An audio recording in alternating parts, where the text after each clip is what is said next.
کیونکہ آپ کو اس کتاب کے حوالے سے پھر وہ ایوارڈ ملا، پھر وہ 2002 کی سب سے بیسٹ تھیسس پورے ایران کی یہ تھیسس قرار پائی تھی الحمدللہ. تو پارلیمنٹ سے 2 بار چھپ چکی، تیسری بار چھپنے یہ جاری انشاءاللہ. دیکھیے تیسری بار ایڈیشن کا آ رہا ہے. یہ ریفرنس بک ہے، اس کو آپ کسی بھی یونیورسٹی کی لائبریری میں. ناظرین یہ صرف جامعہ ملیہ اسلامیہ یونیورسٹی میں ہی پرشین کا ایک ڈپارٹمنٹ نہیں ہے، بلکہ جواہر لال نہرو یونیورسٹی اتنی بڑی یونیورسٹی ہے، وہاں دہلی یونیورسٹی ہے.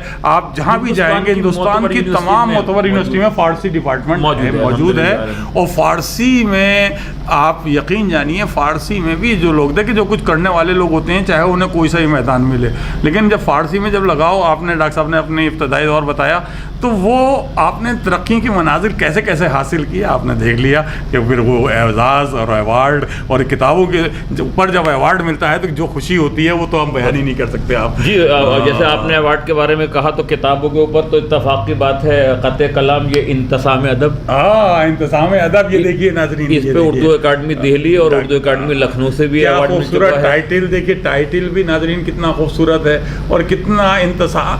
اب یہ انتسام ادب اتنا یقیناً دیکھیے آپ مجموعہ مقالات، یہ آپ کے جو مقالے جو آپ نے سیمینار میں بھی میں نے دیکھا ہے اکثر ڈاکٹر صاحب کو مقالہ پڑھتے ہوئے، تو وہ مقالہ ایسے ہی نہیں لکھ دیا جاتا ہے، بڑی تحقیق ہوتی ہے ان مقالوں کو جمع کر کے خوبصورت کتاب کی شکل دینا آپ کا کام تھا. لیکن پھر حکومت دہلی اردو اکیڈمی، حکومت دہلی نے یہ اس کتاب کو اعزاز کے لائق سمجھا اور آپ کو ایوارڈ سے نوازا. یہ بھی آپ کی مبارکباد کے موسم. بہرحال کتابوں پہ شاید ہم بعد میں آئیں گے، وگرنہ انتسام ادب، استشمام ادب یہ اردو میں ہے. یہ میں تھوڑا سا کتابوں پہ ہی چاہ رہا ہوں. اچھا ایک کے بعد آ رہا ہے. دیکھیے یہ انتسام استشام ادب. اب یہ دیکھیے کتنا خوبصورت یہ بھی ٹائٹل. دیکھیے اس میں بھی فنکاری مجھے کچھ تھوڑا سا آپ نے جو ایران میں وقت گزارا ہے، یہ ٹائٹل میں بھی مجھے وہ نزاکت اور وہ فن دکھائی دے رہا ہے کہ کتاب جب دیکھی جائے نظر کے سامنے ہو تو فوراً آدمی اٹھا لے کتاب کو. یہ کتاب اتنی حسین اور اتنی خوبصورت کتاب یہ آپ کی منظر یہاں پر آئی. یعنی لگاتار کتابوں.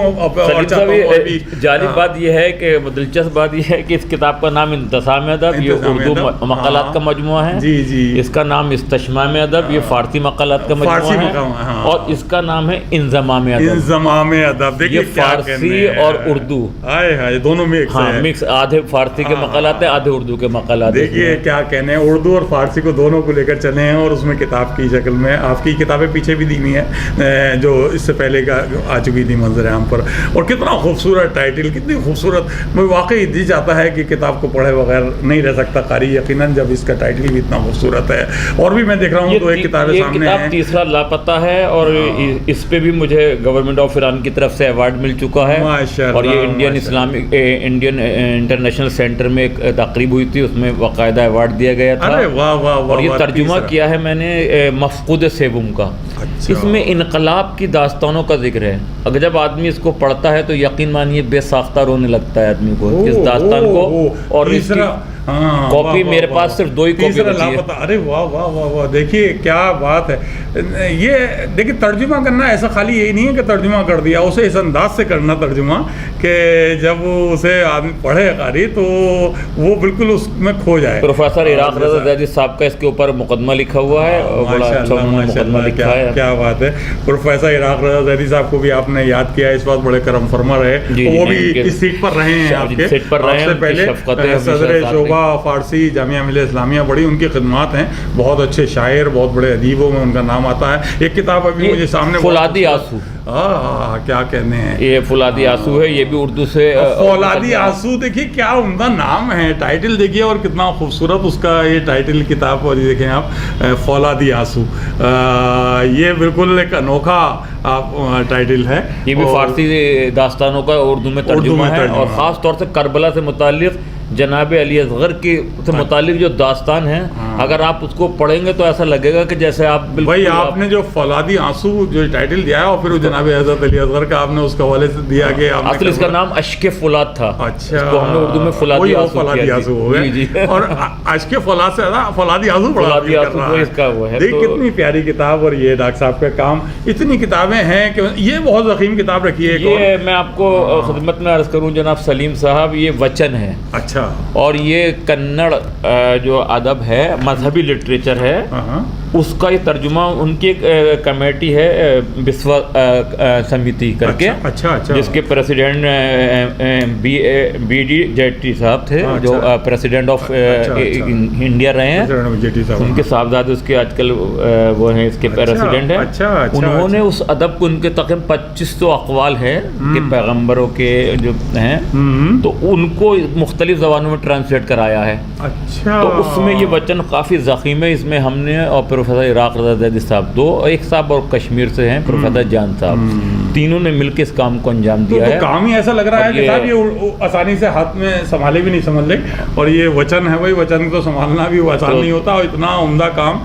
ڈاکٹر صاحب کے یہ کام ایسے ہیں کہ ایک ایک کام پر اگر ہم گفتگو کریں تو پورا ایپیسوڈ اس میں ہم پورے چلا جائے گا سارا وقت، کیونکہ کام ہی ایسے ہیں، کام بولتا ہوا نظر آتا ہے. یہ کتابیں، کچھ کتابیں ایسے سامنے رکھی تھی، میں نے ڈاکٹر صاحب سے کہا کہ یہ ان کتابوں پر تھوڑا بہت آپ اپنا تھوڑا سارا بتائیے گا کہ کب کس موضوع پر آئی اور کیسے کیسے آئی. آپ کو راجپتی ایوارڈ ملا، اور پھر اردو اکیڈمی اور مختلف اعزازات، اور ایران تک سے سعدی ایوارڈ، شیخ سعدی ایوارڈ. دیکھیے ایسے نہیں دیتا ایران، تو فن کے معاملے میں ایران میں بڑا قدرداں ہے، وہاں آسانی سے اعزاز بھی نہیں دیتے. بہت بڑا اعزاز ہے یہ شیخ سعدی اعزاز مل جانا یقیناً آپ کا وہ کام تھا جس کے لیے مجبور ہو جاتے ہیں لوگ کہ آپ کو اعزاز دیا جائے، آپ کو ایوارڈ دیا جائے. اور جب اس طرح سے ایوارڈ حاصل ہو، اعزاز ملے، تو یقیناً اپنے بزرگوں کو یاد رکھنا چاہیے کہ ان کی دعائیں ہیں اور آپ کی محنت رہی. آپ دیکھیے میری کتابوں میں بیشتر میرے والدین کے نام انتصاب ہے، یا کتاب پروفیسر امیر حسن عابدی صاحب، کیونکہ بابا فارسی کہلاتے تھے. تو ہمیں کبھی بھی اپنے فیلڈ کے لوگوں کو نہیں بھولنا چاہیے، اپنے اسلاف کو نہیں بھولنا چاہیے کہ میں نے ایک کتاب ان کے نام جو ہے انتصاب کیا ہے، باقی اپنے والدین وغیرہ کے نام، تاکہ یہ ایک سلسلہ رہے. کیونکہ آج ہم جو کچھ ہیں سلیم صاحب، وہ والدین کے ہی. وہ تو میں دیکھتا ہوں. دیکھیں ناظرین، ڈاکٹر صاحب کو اکثر دیکھا ہے. میں ایک چیز اور بتاتا چلوں آپ کو. اس وقت دوران گفتگو مجھے یاد آیا، ڈاکٹر صاحب بہت اچھی تحت اللفظ مجلس بھی پڑھتے ہیں، یعنی تحت اللفظ مرثیے. اور آپ کے خود کچھ چنندہ مرثیے ہیں جن پر آپ یہ سوچتے ہوئے پڑھتے ہیں کہ مجھے روایتی مرثیے نہیں پڑھنے ہیں، وہ میر انیس و دبیر کو اور ان کو جوش کو اور لوگ بہت پڑھ رہے ہیں. آپ جدید مرثیہ پڑھتے ہیں زیادہ تر. اس میں خصوصی طور سے میں نے ڈاکٹر عظیم امروی اپنے بڑے بھائی کا ابھی تک ماں کے عنوان کا مرثیہ جو ہے وہ تو آپ بہت پڑھتے ہیں. حسین اور عصر حاضر اتحاد ہے، آپ نے پڑھا. حسین اور اتحاد. یہ موضوعات جو ہیں یہ پیغام دیتے ہوئے نظر آتے ہیں ممبر سے. تو آپ سوچتے ہیں کہ بھائی ٹھیک ہے، کیوں نہ اپنے والدین کے اصالِ ثواب کی مجلس بھی کی جائے، تو اس میں اس طرح کے مرثیے پڑھ کر پیغام پہنچایا جائے. اور آپ کی آواز کنک، مطلب اس کی کھنک جو ہے آواز میں، وہ آپ اندازہ لگا رہے ہوں گے کہ ایران ٹی وی وغیرہ ایسی نہیں کہہ رہا تھا. وہ آواز پھر وہ جب ممبر سے گونجتی ہے تو خوبصورت مرثیے کی ادائیگی میں بھی بڑا اہم کام رول ادا کر رہی ہوتی ہے. تو والدین کے حساب سے آپ نے بتایا کہ والدین کے لیے انتصاب کیا ہم نے کتابوں پر، اور انہی کی دعائیں ہیں. اور یہ سلسلہ اس طرح سے چلا کہ آپ نے کچھ عرصہ جاب کی ہے میرے خیال سے دہلی یونیورسٹی میں پڑھایا. میں نے تقریباً 3 سال تک وہاں پڑھا. ایران کلچر ہاؤس کام کرتا ہے، اور ہفتے میں 3 دن Delhi university. Iran culture house میں بھی مجھے جہاں تک یاد پڑ رہا ہے آپ لائبریری میں سے جڑے ہوئے تھے. نہیں، وہاں بھی کتابی لائبریری میں ہم لوگ بیٹھتے تھے، لیکن میرا جو وہاں کام تھا وہ پرشین ورک دیکھنا تھا. پوری پرشین دنیا جو ہے ہندوستان میں، پرشین ڈپارٹمنٹس وغیرہ کالجز، ان سے کنیکٹ رہنا تھا کہ کہاں سیمینار ہو رہا ہے اور کس کو کس کتاب کی ضرورت ہے، کیا ہے. میری پہلی ملاقات ڈاکٹر صاحب سے وہیں لائبریری میں مجھے اس لیے یاد رہی، پہلی ملاقات ڈاکٹر صاحب کی یاد رہی کیونکہ میں ہمارے دوست ہوا کرتے تھے، علی ظہیر مرحوم نہیں رہے، اور آپ کے بھی بہت اچھے دوستوں میں تھے. آج بھی وہ یہ سمجھ وہ لائبریرینس ہیں غالباً. تو میں جب ان کے پاس جاتا تھا وہ کتابوں کے حوالے سے کچھ حاصل کرنے، تو ڈاکٹر صاحب سے پہلی ملاقات ہوئی تھی. اور پہلی ملاقات میں ڈاکٹر صاحب نے اپنا تو بنا ہی لیا تھا. باقی تو پھر سلسلہ ایسا چلتا رہا کہ ماشاء اللہ ڈاکٹر صاحب سے ملاقاتیں نہیں، اور ڈاکٹر صاحب کے ساتھ سفر بھی ہوئے، باہر کے بھی ہوئے، کچھ سیمینار میں بھی گئے تو ساتھ ساتھ گئے ڈاکٹر صاحب کے. اور کچھ جگہوں پر سیمینارز میں مقالے جو ڈاکٹر صاحب کے پڑھے تو وہ اس کی جو تعریفیں لوگوں سے سنی تو اس کی خوشی ہم محسوس کر رہے تھے. ڈاکٹر صاحب کو تو ہوتی ہوتی. تو مسلسل ہم دیکھتے ہیں کہ تمام کانفرنسز اور یہاں سے اس یونیورسٹی کی نمائندگی کرنا یہ ایک بہت بڑی بات ہوتی ہے. یونیورسٹی کی نمائندگی دیگر یونیورسٹیوں کے سیمینارز میں، دیگر شہروں میں جا کر کرنا پڑھنا اور اس میں پھر مقالہ پیش کرنا، اور بہت مشکل کام ہوتا ہے، اس کے لیے وقت کہاں سے نکال لیتے ہیں ڈاکٹر صاحب آپ؟ یہ تو آپ اتنا، یہ جو آپ کو جو سیٹ ملی ہوئی ہے یہ تو اتنا آپ کو بزی رکھتی ہے کہ آپ کو میں سمجھتا ہوں چھٹی یہاں سے یونیورسٹی بند ہو گئی لیکن آپ کا کام جاری رہتا ہے. نہیں، حقیقت یہ ہے کہ جو ہم لوگوں کی لائن ہے نا اس میں یہی ہے کہ یہاں یونیورسٹی میں تو ہم یونیورسٹی کا کام کرتے ہیں بیٹھ کے صبح سے شام تک، اور یونیورسٹی کام کچھ گھر بھی کرتے ہیں، لیکن جو اصل تحقیقی کام ہوتا ہے وہ گھر پر جا کر ہوتا ہے. اکثر میں سلیم صاحب آپ کو ایک بات بتاؤں، اکثر لوگ کہتے ہیں کہ آپ تو 6 بجے کے بعد فری ہو جاتے ہیں، تو میں کہتا ہوں کہ ہو سکتا ہے کہ ڈپارٹمنٹ میں مجھے ٹائم مل جائے، لیکن گھر جانے کے بعد میں ایک تو گھر کی دنیا، اس کے علاوہ یہ جو کتابیں آپ دیکھ رہے ہیں یہ یونیورسٹی میں بیٹھ کے نہیں لکھی جاتی، آپ لکھ بھی نہیں سکتے یہاں بیٹھ کر، کیونکہ یہاں کی ذمہ داریاں اتنی ہیں، اور ان ذمہ داریوں سے گھر میں جو ایک لائبریری اپنی پرسنل بنی ہوئی ہے جو گوشہ ہے وہ بڑا آپ کو مصروف رکھتا ہے، یہ کام وہیں کرنا پڑتا ہے. تو ہماری تو اصل جاب اگر دیکھا جائے تو 2 جابیں ہیں ہماری، ایک یہاں آفس میں رہ کر اور ایک اصل میں گھر جا کر، کہ جب ہم رات بھر تک پڑھتے رہتے ہیں، ادھر سے آوازیں آتی ہیں بچوں کی، اہلیہ کی، کہ ابھی سوئیے گا نہیں، تو اس میں ہم غصے میں ہو کے کہتے ہیں اگر ہم سو گئے تو پھر کتابیں کہاں سے آئیں گی؟ کیا کہنے ہیں، ہمیں تو خود نہیں سونا، سب کو جگانا بھی ہے جو سو رہے ہیں. کیا بات ہے آپ کا، ایک دن بھی اگر آپ نہیں پڑھیے نا، مجھے ایسا لگتا ہے کہ شاید آج کے دن کا حساب ہم نہیں دے سکتے اوپر والے کو. کیا بات ہے، دیکھیے کتنے عمدہ ناظرین ڈاکٹر صاحب نے ایک بات کہی.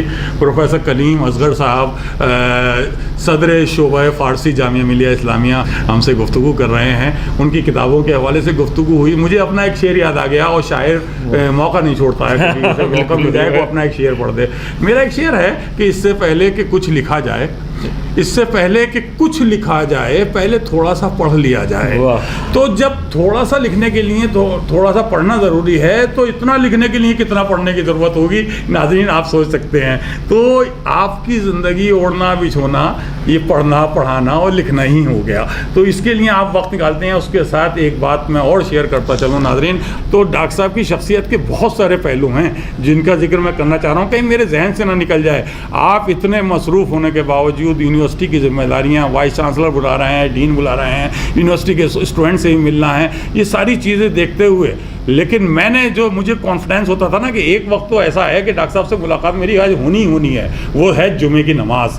کبھی ڈاکٹر صاحب نے جمعے کی نماز ترک نہیں کی، چاہے وہ کوئی بھی کام ہو. اگر اس وقت بارش ہے، طوفان ہے، آندھی ہے، یا کوئی بھی حالات ہیں، اگر آپ ڈاکٹر صاحب دلی میں ہیں تو یہاں پر مسجد میں نماز پڑھتے ہوئے جمعے کی نظر آ جائیں گے اور ڈاکٹر صاحب سے ملاقات ہو ہی جاتی ہے. یہ بھی میرا ایک دل میں آیا کہ یہ بات بھی آپ سے شیئر کروں. بہت ضروری چیز ہے. دیکھیے سلیم صاحب، حقیقت یہ ہے کہ یہاں پہ کتنی بھی ضروری میٹنگ چل رہی ہو، اپنی ذمہ داریوں کو اس جگہ تھوڑی دیر کے لیے متوقف کر کے کہ بھائی اس کو ہم بعد میں کنٹینیو رکھیں گے. تو یہ سب چیزیں جو ہے میں تو خود کہتا ہوں کہ جب آپ اللہ کو ایسے وقت میں سب جگہ بالکل یاد کیے ہوئے تو اللہ کیسے بھول جائے گا؟ دیکھیے تو ہمارا فرض ہے کہ جب وہ خدا ہم کو کہیں فراموش نہیں کر رہا، اب ایک ہم کیا ہیں، کچھ بھی نہیں ہے اس کے بغیر. اس نے ہمیں اتنا سب کچھ دیا ہے کہ ہم اس کے آگے سجدہ نہیں کر سکتے. کیا کہنے ہیں. تو یہ تو بہت بڑی بات. اور ڈاکٹر صاحب کو ساتھ میں دیکھتا ہوں میں کہ پھر مجالس میں بھی آپ پوری طرح سے شرکت کرتے ہیں، وہ پوری کوشش کرتے ہیں کہ محفلیں ہی تو اب سائی رات کی محفلیں ہونے لگتی ہیں، لیکن اس میں سائی رات تو ڈاکٹر صاحب نہیں بیٹھ پائیں گے جب اتنے مصروف ہیں، لیکن جانا نہیں چھوڑتے ہیں، چاہے وہ تھوڑی سی حاضری ضرور لگے. اگر مولا کی بارگاہ میں کوئی محفل ہے مولا کے ذکر سے، تو ذکر اہل بیت کا کوئی لمحہ خالی نہیں چھوڑنا چاہتے ڈاکٹر صاحب. دیکھیے انسان کو سلیم صاحب اپنی زندگی کو کئی حصوں میں تقسیم کرنا چاہیے. جی. جہاں آپ آفس کا کام کرتے ہیں وہ آپ کی ایک ذمہ داری ہے، وہ بھی پوری طرح سے اس کی ذمہ داری رکھنی چاہیے. پھر سوشل زندگی کو بھی اپنے ساتھ لے کر چلنا چاہیے، اور اس کے ساتھ ساتھ مذہبی پہلوؤں کو بھی نہیں بھولنا چاہیے. جو مذہبی زندگی ہے، اچھا مذہب صحیح معنوں میں سکھاتا ہی ہے کہ آپ کے اوپر جو ذمہ داری ہے اس کو پوری طرح ادا. میں حیرت کرتا ہوں کہ لوگ کہتے ہیں کہ نا ہمیں بالکل ٹائم نہیں ملتا. ٹائم ملتا نہیں ہے، ٹائم نکالنا پڑتا ہے. ہم کیسے آئیں، ہم کیسے کہیں جائیں، سب چیزیں ممکن. اگر آپ نے اپنا پروگرام، میں یہ ایک پیغام بھی دینا چاہ رہا ہوں، اگر آپ نے اپنی زندگی کا ایک لائحہ عمل بنا لیا ہے، برنامہ سیٹ کر لیا جس کو ہم کہتے ہیں، ٹائم ٹیبل سیٹ کر لیا ہے، پھر آپ اگر اس سے ہٹیں گے نا تو پھر آپ کو اچھا نہیں لگے گا بالکل. کیا بات. میں اپنی زندگی کو جو ہے وہ میں روز سوچتا ہوں صبح کو کہ آج کیا کیا کام کرنے ہیں، کیسے کرنے ہیں. اگر کسی کے آپ جیسے آپ نے ذکر کیا مجلس ہے یا محفل ہے تو اس کے لیے بھی ٹائم نکالنا ہے. اگر رات کو مجھے 2 گھنٹے پڑھنا ہے تو 1 گھنٹے کسی پروگرام میں شرکت کرنی ہے تو اس 1 گھنٹے کو کہاں ہمیں ایڈجسٹ کرنا ہے، وہ ہنر ہمیں آنا چاہیے. بہت اچھی بات آپ نے ہمارے ناظرین کو ایک بہت عمدہ پیغام آپ نے دیا ہے کہ آپ نے اس کے ساتھ پورا پلان کر کے آپ کو کہاں سے کہاں ایڈجسٹ کرنا ہے وہ آپ کو، وگرنہ وہ چیز اگر جو آپ کی 1 گھنٹے کی آج رہ گئی تو وہ کل 2 گھنٹے میں بدل جائے گی، وہ پھر آپ کو سیٹ کرنا بڑا مشکل ہو جائے گا، منظم کرنا بہت مشکل ہو جاتا ہے. تو زندگی جو ہے سب چیزیں چلتی ہیں ساتھ میں. دیکھیے دنیا داری بھی چلتی ہے، دینداری بھی چلتی ہے، آفس بھی چلتا ہے، سب کچھ چلتا ہے، مگر آپ کو اپنا پروگرام سیٹ کرنے کی ضرورت ہے. کیا بات ہے، کتنی عمدہ بات کی ڈاکٹر صاحب نے. دیکھیں سب سے بنیادی بات یہی ہے کہ آدمی بیلنس کر کے چلے. بالکل بالکل بہت عمدہ آپ کی بنیادی بات یہی ہے، بیلنس کر کے چلے. دیکھیں اگر مذہبی ایسا نہیں ہے کہ آپ، میں نے کہا کہ بڑے نمازی ہیں ڈاکٹر صاحب، بڑے مذہبی پروگرام میں جاتے ہیں، تو اس کا مطلب یہ نہیں ہے کہ اپنے فریضے سے ہٹ رہے ہیں. وہاں پر بھی آپ یعنی ٹائم آفس کے ٹائم نمٹ گیا ہے، لیکن پھر بھی آفس کا کام ہے تو آپ لگے ہوئے ہیں، کیونکہ یہاں کام کرنا ہے، یہاں ڈیوٹی ملی ہوئی ہے. تو وہاں بھی پوری طرح سے اپنا فریضہ پوری طرح سے انجام دیتے ہوئے نظر آتے ہیں. اور یہی مذہب کہتا ہے کہ جہاں آپ کام کر رہے ہیں، جو آپ کے پاس ذمہ داریاں ہیں، جو بچوں کی ذمہ داریاں ہیں وہ پوری طرح سے نبھائیے، جو آپ کو والدین کی ذمہ داری ہیں وہ پوری طرح سے نبھائیے، جو آپ جاب جہاں کر رہے ہیں، جہاں ملازم ہیں آپ، وہ پوری طرح سے نبھائیے. اسی طرح سے اس کا شکر ادا کرنے اوپر والے کا بھی جائیے. وہی آپ نے اس طرح سے ادا بھی کیا، اور بڑا عمدہ بات آپ نے کہی. وقت بڑی تیزی سے ڈاکٹر صاحب گزر گیا اور ہم چاہ رہے تھے آپ سے بہت کچھ گفتگو کرنا، لیکن اب وقت اجازت نہیں دے رہا کہ آپ سے جی تو بہت چاہ رہا تھا. لیکن کچھ ہمارے نوجوان ایسے ہیں، کچھ بچے ایسے ہیں جو ڈاکٹر صاحب جنہیں یہ شکایت رہتی ہے کہ ہمارے حالات ایسے نہیں ہیں، ہم کس ڈپارٹمنٹ میں جائیں، کیا کریں، بڑے مایوس ہو جاتے ہیں بچپن میں ہی کہ ہم. لیکن آپ کی سیرت جو میں نے آپ کی جو آپ نے اپنا پورا دور اپنا جو ابتدائی تعلیم سے لے کر اب تک کا سنایا ہے، وہ ایک پورا ایک مثال ہے ان لوگوں کے لیے کہ مایوس نہیں ہونا چاہیے، آدمی کو کچھ نہ کچھ کرنا چاہیے، کچھ نہ کچھ کرنا چاہیے. میں آپ سے یہ کہتا ہوں سلیم صاحب، آپ بالکل یہ آپ کا حق ہے کہ آپ کس فیلڈ میں جائیں، یہ آپ کو انتخاب کرنا ہے. لیکن کوئی بھی فیلڈ جو ہے وہ بری نہیں ہوتی ہے، کوئی بھی فیلڈ جو ہے کسی سے کم نہیں ہے. آپ کسی بھی فیلڈ میں چلے جائیے، آپ جس فیلڈ میں بھی جائیں اس میں فن کے ماہر بنے. بس بہت اچھا، بہت اچھی بات کہی آپ نے. عام طور سے لوگوں کے ذہن میں آتا ہے کہ مثلاً یہ اردو، فارسی، یہ سوچتے ہیں کہ ایسی سبجیکٹ ہے. نہیں، اگر آپ اس میں جائیے اور اس میں آپ محنت کریں گے تو آپ اپنا ایک مقام بنائیں گے. آپ دیکھیے آج ہماری فارسی کی دنیا سے آپ دیکھیے لوگ وائس چانسلر بننا ہے. خود ہماری یونیورسٹی میں پروفیسر مظہر آصف صاحب فارسی سے ہی ہیں، وہ وائس چانسلر ہیں. پروفیسر عین الحسن صاحب آپ دیکھیے وائس چانسلر رجسٹرار ہیں، مانو میں ہیں، حیدرآباد میں ہیں. تو پرشین کے پرشین کے ہی ہیں. تو پرشین تو ایک ایسی زبان ہے کہ اس کے بغیر تو ہم ہندوستان میں چل ہی نہیں سکتے. کیا بات ہے، دیکھیے اس زبان میں رہ کر اور پھر کیسے کیسے طرح، اور ادھر اردو کی شیرینی، اس سے تو آپ بچ ہی نہیں سکتے. سمجھے؟ بالکل بالکل بالکل. تو کوئی فارسی والوں کے لیے تو اردو ایسا ہے کہ وہ تو بالکل وہ تو اس کی ظاہر سی بات ہے کہ اسی کے سے نکلی ہوئی ہے. بالکل بالکل. تو اگر آپ انجینئرنگ میں جاتے ہیں یا میڈیکل فیلڈ میں جاتے ہیں تو وہاں کچھ مطلب لائن زیادہ لگی ہوئی ہے. اگر ہمارے ہاں فرض کیجئے ہیومینٹیز میں ایک پوسٹ آتی ہے، اس پہ 10 کینڈیڈیٹ ہے، تو اگر اس میں انجینئرنگ میں 5 پوسٹیں آ رہی ہیں تو اس پہ آپ کو 5000 اسٹوڈنٹ ملیں گے. یہ فرق دکھ جائے گا. تو اگر آپ کو اپنا ذہن جو ہے وہ ذہن سازی کرنی ہے کہ آپ کو کیا کرنا ہے، اور جب کسی بھی میدان میں جائیں تو آپ اس میں بالکل فل ہو کے رہیں. بہت اچھی بات، بہت سمجھے، پوری طرح سے. پھر آپ لوگ آپ کے پیچھے گھومیں گے. کوئی ڈپارٹمنٹ چھوٹا نہیں ہوتا ہے، کوئی بھی چیز چھوٹی نہیں، کوئی سبجیکٹ چھوٹا نہیں ہے، کوئی ڈپارٹمنٹ چھوٹا نہیں ہے، اور کوئی انسان چھوٹا نہیں ہے. ہاں یہ بھی یہ کہنا کہ انسان چھوٹا، کوئی چھوٹا نہیں ہے، کوئی کام چھوٹا نہیں ہے. انسانوں میں سے ہی لوگ پرائم منسٹر بنتے ہیں، انسانوں میں سے لوگ جو ہیں وہ راشٹرپتی بنتے ہیں، انہیں سے مکھیہ منتری بنتے ہیں، انہیں سے IAS بنتے ہیں، انہیں سے IPS بنتے ہیں، انہیں سے پروفیسر بنتے ہیں، انجینئر بنتے ہیں، انہیں سے پیون بنتے ہیں. کوئی چھوٹا نہیں ہے. بغیر پیون کے آپ کی زندگی نہیں ہے، اور بغیر افسر ہوگا آپ کی زندگی نہیں. کام سب برابر ہیں، کسی کام کو چھوٹا نہیں سمجھنا چاہیے. جس فیلڈ کا بھی آپ انتخاب کیجیے، یہ بہت اچھی بات اس میں جو ہے آپ محنت سے کام کیجیے انشاءاللہ. کیا بات ہے. دیکھیں یہ ڈاکٹر صاحب نے مثال دے دی ہے کہ آدمی ہیں جو چاہے وہ کسی بھی عہدے پر ہو، چاہے وہ PM ہو، چاہے وہ CM ہو، چاہے وہ DM ہو، یعنی کسی بھی عہدے پر پہنچ جائے، اور چاہے وہ چھوٹا سا آدمی کے اندر انسانیت ہونی چاہیے، بنیاد چیز ہے، مین چیز ہے انسانیت. اگر انسان اچھا نہیں ہے تو وہ کوئی بھی عہدہ ہو وہ کسی کام کا نہیں. اور اچھا انسان ہوگا تو وہ زندگی کو بیلنس کر کے چلے گا. اسے معلوم ہے کہ میں بچوں کے ذمہ داریاں کیسے نبھاؤں، اپنے شریک حیات کے ساتھ کتنا وقت دینا ہے، والدین کو کتنا وقت دینا ہے، سماج کو کتنا وقت دینا ہے، اپنی جاب کو کتنا وقت دینا ہے. یہ سب بیلنس کر کے وہ جو چلے گا وہی زندگی میں کامیاب بھی ہے. یہی آپ کی پوری اس وقت کی گفتگو کا نچوڑ تھا. یہی وجہ ہے کہ آپ نے کم عمر میں اور بہت کم وقت میں اتنے ترقی کے منازل طے کیے. آج بھی ناظرین دیکھیں وہ یہ بیلنس کر کے چلنا ہی ہوا کہ آج بھی آپ نہ جانے کتنی کتابیں آتی ہیں. ابھی ڈاکٹر صاحب کے پاس رکھی ہیں کہ ڈاکٹر صاحب آپ اس پر ذرا سا پڑھ کر کچھ تبصرہ کر دیجئے. اب تبصرہ کسی کی کتاب پر کرنا خالی یہ نہیں ہے کچھ 4 لائنیں ایسی لکھ دیں، بلکہ اسے پڑھنا پڑتا ہے. اب وہ ڈاکٹر صاحب اس مصروف لائف میں اس کتاب کو پڑھتے بھی ہیں، اس کا حوالے دے کر وہ مضمون بھی لکھ رہے ہیں، اور اس کے اجرا کے پروگرام میں بھی اگر وقت ہو سکتا ہے تو پہنچتے ہیں. تو یہ دیکھیے آپ بہت بڑی بات ہے اتنی مصروف لائف میں اتنا وقت نکال دینا. لیکن جب سمجھتے ہیں کہ یہ اس پر بھی میرا حق ہے، اور جب اس شخص نے مجھ سے کہا ہے تو یقیناً کسی امید کے ساتھ کہا ہے تو اس کو بھی دل لگتے ہیں اور اس کے ساتھ بھی پورا انصاف کرتے ہیں. اچھا ڈاکٹر صاحب میں یہ چاہ رہا تھا ذرا ہمارے ناظرین کو بتائیں، جیسا کہ میں نے ذکر کیا کہ آپ مختلف جگہوں پر سیمینارز اور کانفرنس وغیرہ اٹینڈ کرنے جاتے رہتے ہیں، تو کچھ ہمارے ناظرین کو بتائیں کہاں کہاں جانا ہوا آپ کا؟ دیکھیے ہندوستان میں تو مجھے لگتا ہے کہ جہاں جہاں فارسی ہے جس یونیورسٹی میں، اور تقریباً ہندوستان کی معتبر یونیورسٹیز جو ہیں، چاہے وہ گوہاٹی ہو یا آپ کے کیا نام ہے کلکتہ ہو شانتی نکیتن، یا الہ آباد یونیورسٹی، علی گڑھ، بمبئی، تمام جگہوں پر فارسی ہے. میں اتنے نام بھی نہیں لے سکتا. وہاں تمام جگہ لیکچر کے سلسلے میں لیکچرز وغیرہ دینے، کانفرنس وغیرہ میں جانا ہوتا رہتا ہے. ہندوستان کے علاوہ بھی دیکھیے پاکستان میں بھی جا کے سیمینار اٹینڈ کیے، انٹرنیشنل سیمینار. ایران میں تو مسلسل یہ سلسلہ ہمارا رہتا ہی ہے، کوئی کانفرنس کوئی کسی طرح کی ہوتی ہے.